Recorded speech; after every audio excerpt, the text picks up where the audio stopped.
area by Garden City University. Enya mfie eduonum eko mfie eduonum sien. Otumfo nadaroma ene namne so Garden City University ebai. Na ebai a enya new governing council. Enya new vice chancellor oda.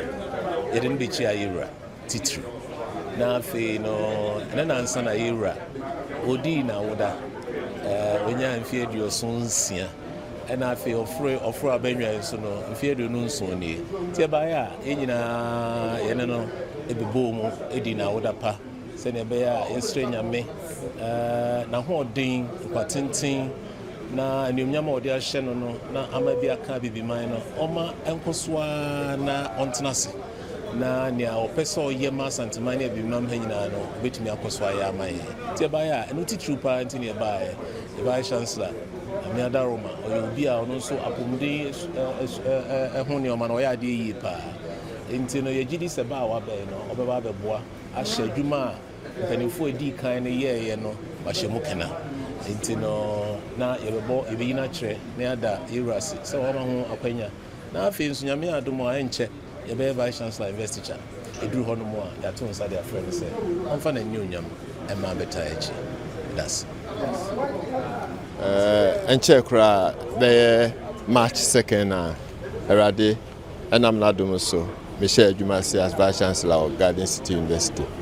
But send you anymore. Garden City, I will tune for Lankasane de Accra.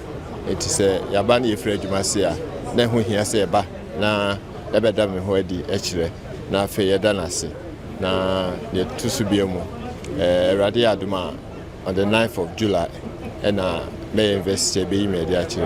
Intimate I am more to for money. It's necessary about the voting for money. Response not the same. And Hoka, energy baby, Utum for energy, a penny for a dear chile. A cancer, a domo buy, or her baby university, no, a chassis and baby abidua, Nayana who it was encouraging or the share. And of course, also sharing crime, say, your mama dinner, baby, Eddie can afford their bidding, and see to us. Garden City University, Macomolim Kaka, leadership. Yeah, Garden City University, Adeba Kwan, Yajidi, Organa, a health in the mum. I have programs in the sono.